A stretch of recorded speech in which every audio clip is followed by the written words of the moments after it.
On me demande souvent pourquoi Geek Nation. Eh bien, je trouvais que ça rassemblait tous les aspects de la collection. Que ce soit du jouet, de la BD, des films, du cosplay ou même des jeux vidéo. Bref, j'aurais pu tout simplement appeler ça Shawicon. Mais le nom était déjà pris.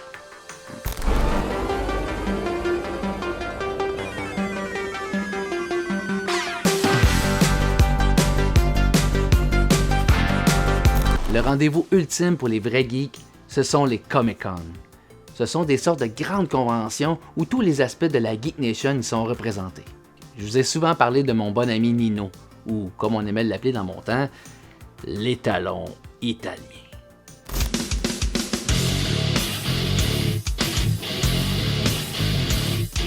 Ouais, on s'est connus sur un ring de lutte.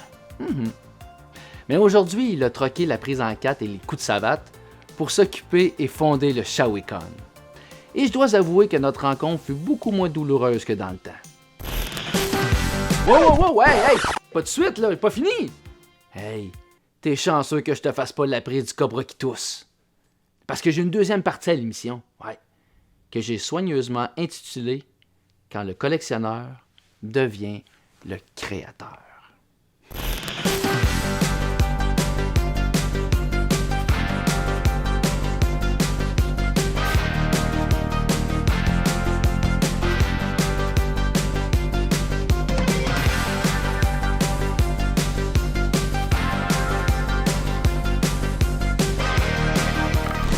Ça a commencé, ça, Shawicon? Shawicon, ça a commencé avec une visite. Ben, bon, j'étais un geek depuis ma jeunesse. Puis, on a été faire un tour au Comic-Con de Montréal une année, puis on a fait « Wow, c'est bien cool! » Dans les premières années, c'est bien le fun. Tu sais, t'as une portion marchand, t'as une portion jeux vidéo, t'as une portion avec des artistes, t'as une portion avec les invités spéciaux, t'as des conférences, il y a plein de choses qui se passent en même temps. C'est un festival, en fait, intérieur. Mon boss, Brian Perrault, à Culture Shawinigan, il commençait à faire les univers givrés. Les univers givrés qui est, en fait, au mois de février, avec des BDistes. Il y a des BDistes qui vont faire des ateliers dans les écoles, tout ça. Puis qui viennent signer, faire des dédicaces, puis tu peux acheter tes BD, tout ça, puis rencontrer les auteurs, les illustrateurs. J'ai dit, crime, me semble qu'à ce volet-là, dans les univers givrés, il manque le volet cosplayer, les gens qui se déguisent, puis il manque le volet artistique, le volet Comic-Con. Fait que j'ai dit, on va faire ce volet-là. Puis mon boss dit, ouais, je suis pas sûr que ça serait tant viable que ça, tant bon ça. Fait que j'ai dit, ce que je vais faire, c'est que je vais préparer un dossier. Pourquoi ça serait bon, de quelle manière que je montrais ça, tout ça. Je lui apporte ça peut-être un mois ou deux après les univers givrés. Il commence à lire ça. Hey, je te rappelle. Il me rappelle, ils dit, on le fait. Je fais OK. On s'est lancé là-dedans, les pieds dans le vide, puis vraiment les pieds dans le vide, parce que j'ai de l'expérience comme créateur d'événements. Comme créateur d'événements comme ça, 0 puis une barre. Là, je savais carrément pas dans quoi je m'en allais. Puis, je veux te dire que j'ai pogné un mur. J'ai pogné un mur parce que, veux pas, on veut avoir des bons artistes. On n'ose pas trop négocier. On va avoir des exposants, on va avoir des gens qui vendent de quoi. On va les chercher où? On les connaît pas, on sait pas où envoyer des courriels. Hey, c'est compliqué. Tout n'est pas donné, tout coûte de quoi, tout a un prix. J'ai été chanceux parce que Rémi-Pierre Paquin, dans ces temps-là, je sais que le Comic-Con voulait les avoir pour faire une réunion du 10 ans des Invincibles. Puis moi, ça faisait un petit bout, on s'était vu pour une coupe de patente avec Rémi-Pierre, puis c'était un des bons chums à Brian, mon boss aussi. Quand j'ai proposé, il dit, ben... Je vais demander aux gars voir s'ils veulent descendre à mon chalet, qui est pas loin de Shawinigan. Puis il dit, ben, crime, on va faire notre réunion chez vous. J'ai fait quand? C'est malade, là. Tu sais, j'en parle, j'ai encore des frissons, là. T'sais. Puis Rémi-Pierre a été de conseils et le vendredi soir, je me prenais la tête à deux mains comme ça dans la salle, en train de regarder les marchands Puis vraiment pas facile. Puis en tout cas, j'ai eu un invité qui était un peu capricieux, qui avait quand même un bon cachet, puis qui voulait l'avoir là. Et là, je dis, je peux t'en donner, mettons, de la moitié le samedi, puis la moitié le dimanche, mais il voulait l'avoir là. À côté, au bord du trou du diable, en train de prendre une petite sang d'encre, que Rémi Pierre a été de très, très, très, très, très, très bons conseils. Puis ça a donné le coup de pied, puis on est parti comme ça. Mais je pensais pas faire une deuxième édition. Parce que la première édition, veut pas, a coûté quand même très cher. Puis on n'avait pas totalement le financement pour payer tout ce qu'on avait. Mais l'année d'après, on a pu... je travaillais avec ma production dans ce temps-là aussi. J'avais des contrats. Puis on a réussi à aller chercher un contrat qui était quand même payant, qui a réussi à aller chercher le montant manquant de l'année d'avant. Puis pouvoir faire la deuxième année. Fait que comme ça, de fil en aiguille. Puis là, évidemment, j'ai eu plus d'expérience. Je commençais à développer des contacts. Puis on est rendu à notre 5e année, notre 6e année qui s'en vient bientôt. On se croise les doigts pour que le COVID soit parti d'ici février. La 5e année, tu disais que ça avait quasiment été une année record? C'est une année record. En fait, on a eu 66% de plus d'occupation que les gens sont venus. C'est la première année que je voyais une file aussi longue de monde qui vont jusqu'à la porte d'entrée, qui attendent pour acheter leur billet. Nous, on est ouvert 3 jours. On est ouvert le vendredi pour que les marchands viennent s'installer, mais aussi le vendredi matin, c'est les jeunes de 4, 5, 6e année. On leur fait une conférence au spectacle. Pour les plus jeunes, habituellement, c'est des spectacles. Comme cette année, c'était Monsieur Reptile qui est venu avec un python de 12 pieds de long, puis avec plein de sortes de serpents puis de reptiles. Puis en après-midi, c'était l'Académie eSports pour parler aux jeunes de la cyberdépendance, etc. Avec Culture Shawinigan, il y a souvent... on va offrir aux citoyens, on va offrir des activités gratuites. Fait que ça, on l'offre au moins pour les écoles pour qu'ils puissent venir se dégourdir un peu chez nous. Puis en même temps, leur donner le goût de venir faire passer la fin de semaine avec leurs parents, avec nous autres. Comment tu me décrirais le ShawiCon? C'est bien familial, puis c'est bien le fun, c'est de la détente, c'est cool, pas de stress, pas de pression, on s'en va là s'amuser. C'est un festival, en fait. C'est un festival avec des conférences. Il y a signature d'autographes, mais il y a plein d'exposants puis d'artistes qui viennent faire du dessin, qui viennent faire des bijoux. Comment je pourrais dire ça? Ça fait un peu penser les boutiques qu'on va aller dans le festival Western de Saint-Tite, mettons, ou au festival La Galette de Sarrazin, ou peu importe. Bon, nous autres, ça va être différent. Ça va être des dessins, des prints que les gens font. Tu vas avoir des bijoux, mais des bijoux peut-être un petit peu plus... justement, geek, des potions. Tu t'en vas chiller là-bas. C'est des petites boutiques, tu vas manger, tu reviens. Le monde, ça se bouscule pas, mais il y a du monde quand même. Puis il y en a pour tous les goûts. Moi, j'aime bien ça. Aussi, ceux qui sont nostalgiques des films, c'est le fun parce qu'il y a souvent des choses à acheter ou de venir s'asseoir dans DeLorean. Faut pas être. T'es pas obligé d'être un geek. Tu peux avoir aimé Retour vers le futur, puis faire wow, une réplique conforme de la DeLorean, puis aller t'asseoir dedans. Ça peut être juste pour ça. Cette année, on avait un bunker de l'Empire dans le fond. Attends un peu, on a déjà parlé de ça, nous autres. Hein, Simon? Et l'année dernière, on a fini une réplique du bunker d'Andorre, là, qui est vraiment massif, qui est énorme.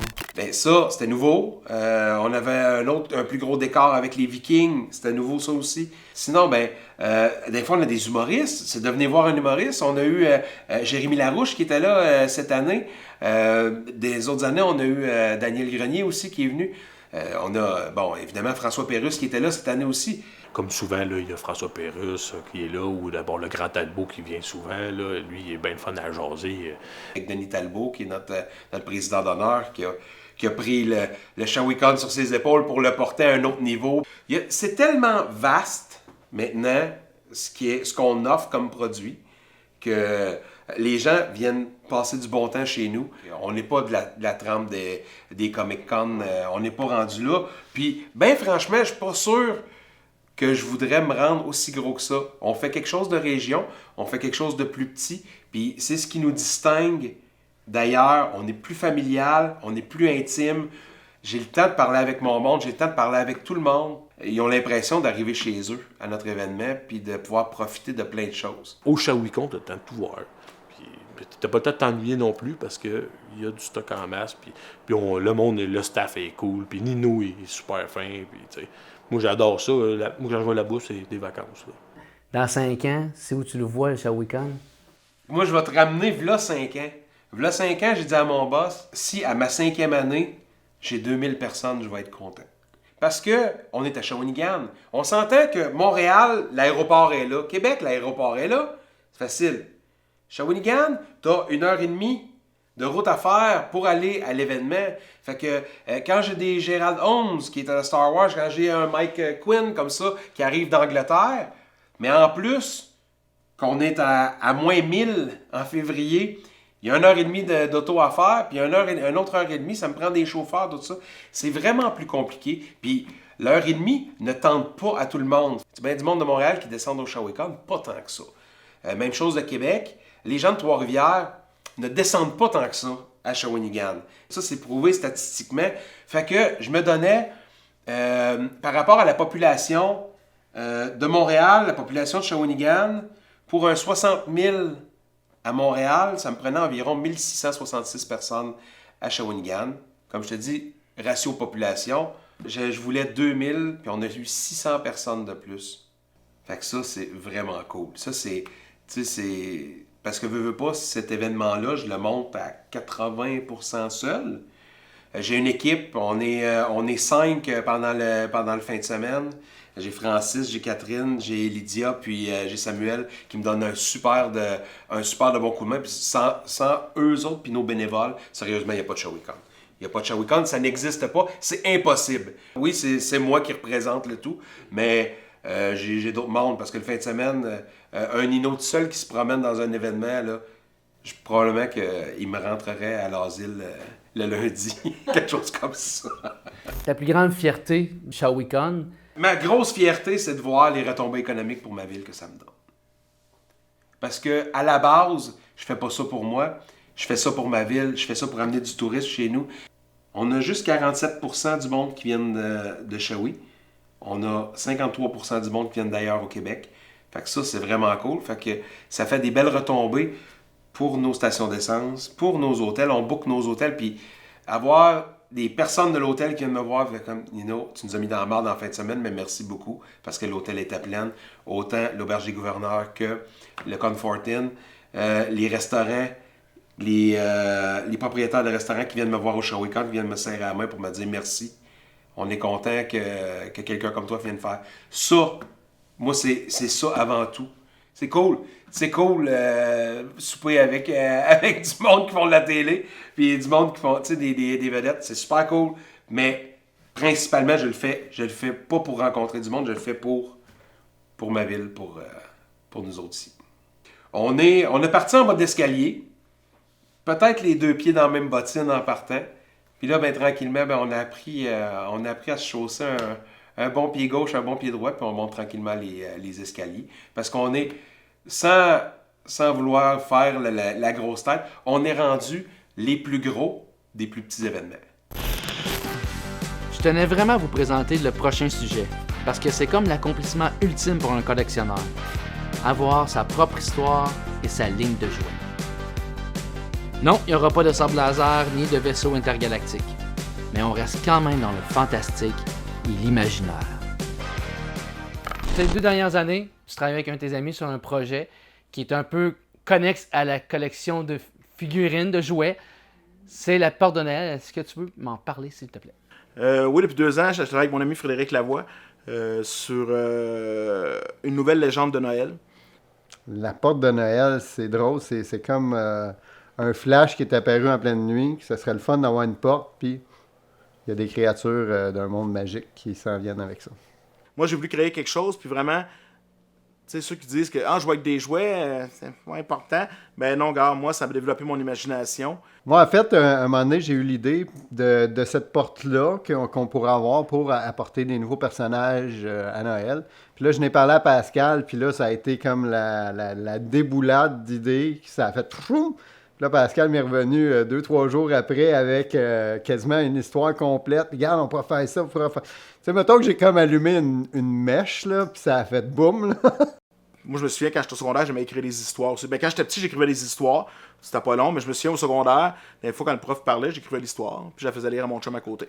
Donc, pendant le cours, mais ça, on n'a pas faire à la maison, à l'école non plus. OK? Mais j'aimais beaucoup écrire des histoires. Puis c'était souvent des histoires de films. Tu sais, j'ai écrit une suite à Alien. J'ai écrit une suite à Vendredi 13, que je me souviens. Et là, on a décidé d'inventer une nouvelle légende. Puis je voulais vraiment, parce que le lutin, c'est parti un peu n'importe où. On sait d'où c'est parti, mais il n'y avait pas vraiment d'histoire attachée. Moi, je voulais vraiment partir vraiment quelque chose de plus traditionnel, là, ramener une histoire avec des démarches à faire, tout ça. Donc, on a décidé de faire une nouvelle histoire. On était voir une compagnie on savait qu'ils cherchait quelque chose pour remplacer les lutins, tout ça. Là. Le plus difficile, c'est que nous, quand on a parti ça, on a eu une vision, on a eu une idée. On a travaillé tout de suite en collaboration avec un fournisseur qui, lui, avait déjà des produits de Noël. Il fournissait déjà des produits de Noël.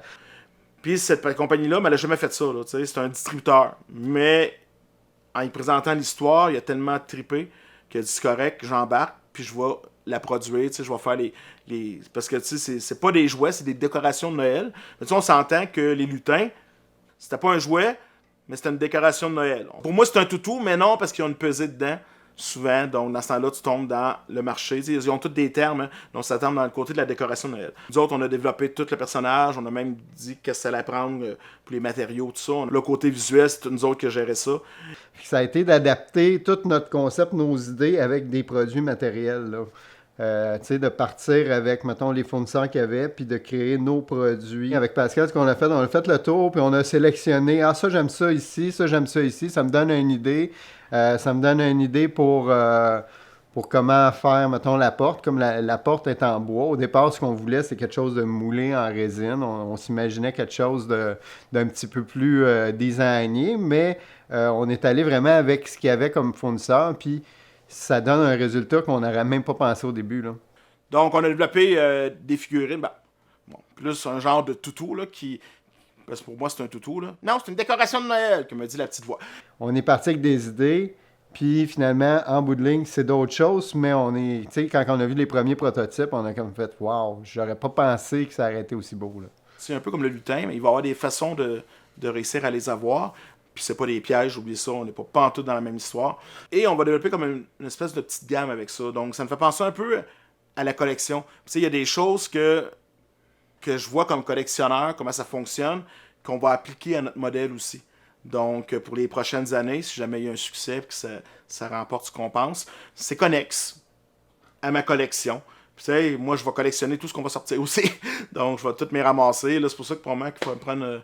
faut que j'agrandisse ma pièce, je ne sais pas, parce que déjà là, le display est super big. Là, il est quasiment 7 pieds de haut. Donc, il est assez gros. Donc, je voulais en avoir un, mais à date, non, ça ne rentre pas chez nous. Mais je vais essayer de me garder ça. T'sais, pour moi, côté collectionneur, je trouve ça important à la base. C'est comme les prototypes, je les ai déjà tout demandé, je vais les avoir, je vais les conserver dans mes archives, même s'ils vont être différents un peu de ce qu'ils vont sortir. C'est pas grave, c'était les premiers prototypes. Hein? Donc, comme le Boba Fett qui vaut des centaines de milliers de dollars. Donc, je vais avoir mon propre prototype pour m'en souvenir après, là, d'où qu'on est parti, pis ça, d'où que ça a parti. Là. On sait pas, hein, là, on sort dans le COVID.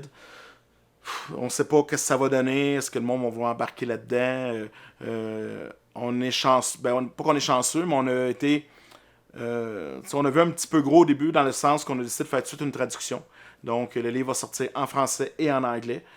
Oui, parce qu'il faut rappeler aux gens que c'est un livre qui va accompagner la porte. Mais oui, il va y avoir un livre qui va accompagner la porte de Noël, puis après il va y avoir d'autres choses que tu pourras te procurer alentour. Là. Mais comme je dis, le livre est traduit, il va en avoir quelques-uns au Canada. Mais tu sais, on commence tout petit, là. Il n'y en aura pas pour tout le monde. Si jamais l'engouement est là, il n'y en aura pas pour tout le monde, c'est sûr et certain, il va en manquer. Mais c'est comme ça que ça marche. Moi, je connais rien, mais rien du côté entrepreneur. C'était vraiment un monde complètement nouveau pour moi, puis j'apprends là-dedans. Et une des choses que j'ai appris, c'est que si tu veux qu'un produit marche, mais c'est que c'est le public qui doit aller demander au magasin de l'avoir. Tu sais, c'est dur d'entrer dans des grands magasins parce qu'il faut que tu ailles les voir. Tu as 5 minutes pour faire ton, on dit en anglais, ton pitch. Puis sans ça, on passe au suivant. Mais quand c'est le public qui le demande, là, ça fait bouger plus les choses. C'était quoi ton feeling la première fois que tu as tenu un de tes toutous, figurines dans tes mains, que tes créations que tu avais faites avec ton ami? Ben écoute, la première était plus beau qu'on pensait. Parce qu'au début, on a eu comme un pré-prototype qu'on n'a jamais eu en vrai, qu'eux autres ils ont envoyé des photos, puis là, on disait, ouais, mais ils n'ont pas respecté telle affaire. Au départ, dans le fond, on a reçu comme une photo d'une affaire qui était à peu près à 40% de ce qu'on avait demandé, qu'on a fait, ah, c'est-tu vraiment ça? Mais c'était comme plus le design, mettons, de la robe d'une fée. C'était plus le design, les couleurs étaient pas là, les ailes étaient pas là, il n'y avait rien. Tu sais, il y a des places, c'est assez dur de faire affaire avec eux autres, surtout qu'on est en petite quantité. Tu sais, je te dis pas, si on en commanderait 10 000, ah, là, écoute, ils sont plus ouverts. Mais quand t'en commandes pas beaucoup, ils sont comme, regarde, là, on se cassera pas trop fort là, pour la conception. Donc, quand on a vu les premiers pré-prototypes, on faisait comme, ouh, OK, bon, ben, regarde, il faut ce qu'il faut. Donc, on a dit ce qui manquait. Tu sais, on a fait vraiment, on était encore plus détaillé dans ce qu'on cherchait. Mais on s'est dit, OK, c'est comme un bon début, mais on continue. Puis après ça, ben, quand ça a commencé, là, on a reçu des photos, puis là, on a reçu comme... là, on était pas mal satisfait de voir que ce qu'on avait demandé, c'était pas mal ça. Et quand on les a vus après, on a fait « Wow! » C'était plus beau que ce qu'on pensait. Là, il s'était vraiment appliqué. Il avait vraiment mis tout ce qu'on avait dit. Ben, pas tout, parce qu'il y a une affaire qu'on vient de remarquer hier qu'il n'avait pas fait. Mais c'est correct, la figurine est belle, mais ils n'ont pas mis une affaire qu'on avait prévue. On va leur demander l'année prochaine. Puis quand on les a eus dans les mains, moi, la première fois que j'ai eu un gnoll dans mes mains, j'ai comme fait, oh boy, je pensais pas qu'il était gros de même, tu sais. Je m'attendais à ce qu'il soit beaucoup plus petit que ça, tu sais. Dans ma tête, moi, je l'imaginais, là, pas le 2/3 peut-être, tu sais. Fait que j'ai comme été assez surpris par rapport à ça, mais c'est quand même intéressant, là, comme grosseur de figurine. Tu sais, c'était impressionnant parce que j'en parlais des fois un peu à du monde. Puis je leur montrais, ah ouais, j'ai un projet. Bon, ouais, t'as un projet, tu sais, là. Puis à mon coup, j'avais des photos, puis là, on va sortir, ah ouais, intéressant, tu sais, un peu blasé, ouais, intéressant, ben oui, c'est ça, tu sais. Puis là, je disais, regardez, on a des photos. Puis là, quand ils voyaient les photos, ils faisaient comme, oh wow, c'est bien beau. C'est ça que vous allez sortir. Ouais, c'est. Oh, j'en veux un. Donc, ça, c'est un autre feeling aussi, tu sais, de voir le monde qui font comme au début, ils font comme, ouais, tu sors un projet. ouais. Puis quand ils voient, ils font comme, ok, wow. T'sais, ils voient c'est de la qualité, ils disent ok, c'est pas du cheap, là, c'est pas du Dollarama, non, c'est quelque chose de bien fait, pis ça, là, t'sais. On n'a pas eu tout ce qu'on voulait, il faut s'adapter, nous autres on est juste un peu comme des concepteurs, les autres ils ont des impératifs qu'ils veulent respecter là, pour la conception, là, puis, donc il y a des petites affaires qu'on n'a pas tout eu, mais gars, c'est une première année. C'est comme ça qu'on commence. On va voir où ça va mener, puis après, on va faire des modifications en cours de chemin. J'étais un peu avec des vieilles valeurs, moi. Tu sais, moi, les vieilles valeurs de loyauté, tout ça. Donc, j'aime ça aller approcher des certaines personnes, tu sais, que je sais qui ont une certaine crédibilité, tu sais, sans dire une notoriété, tu sais, une crédibilité dans le milieu, tu sais, qui sont reconnus pour être des bonnes personnes. Je sais que c'est niaiseux, ça sera pas tout le temps de même, mais j'aime ça que mon produit va se retrouver à des places que je sais que c'est des bonnes personnes qui sont derrière ça.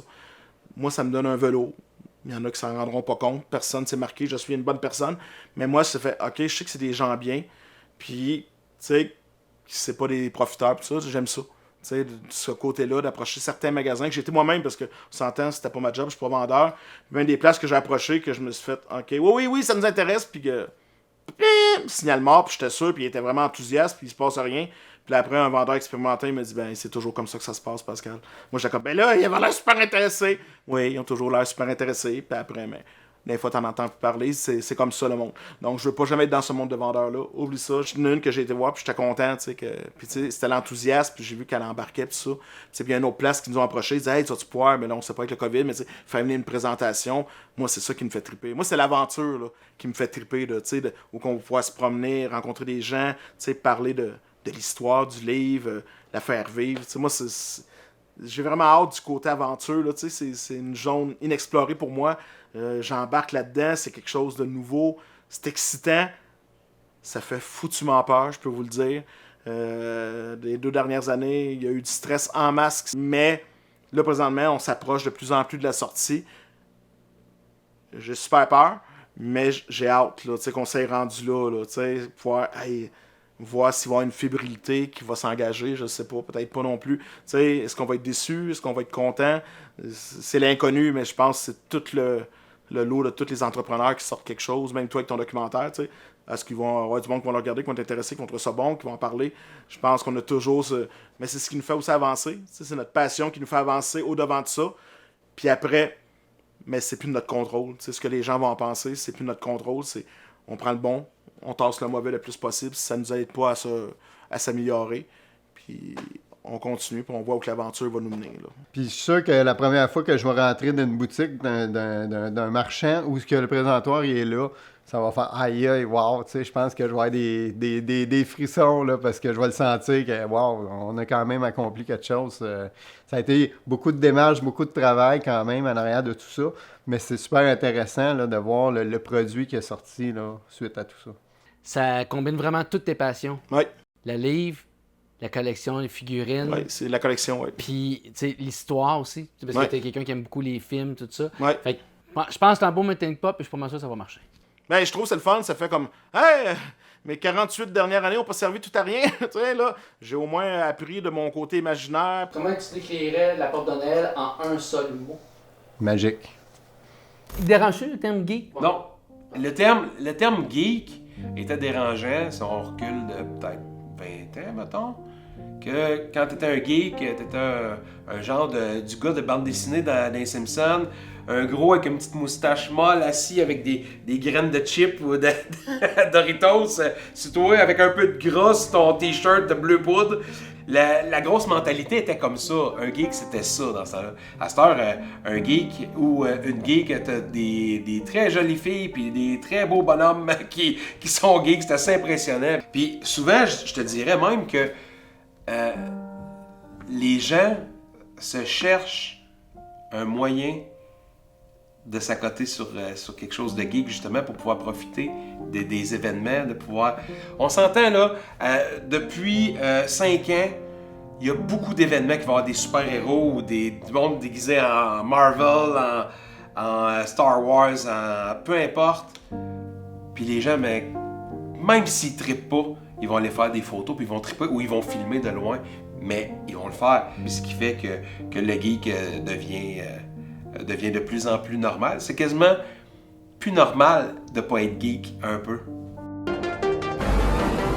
Vous venez d'assister au dernier épisode officiel de la série. Mais là, vous vous dites, « Hey Steve, pourquoi c'est écrit prochain épisode au bas de l'écran? » Eh bien, juste pour vous autres, je vous offre un special, un exclusif. Ouais, moi aussi je suis capable de jouer à ce jeu-là. Donc, c'est un rendez-vous pour un 8e épisode que j'ai spécifiquement nommé l'Ultime Collectionneur. Je vous le dis, là, vous voulez pas manquer ça.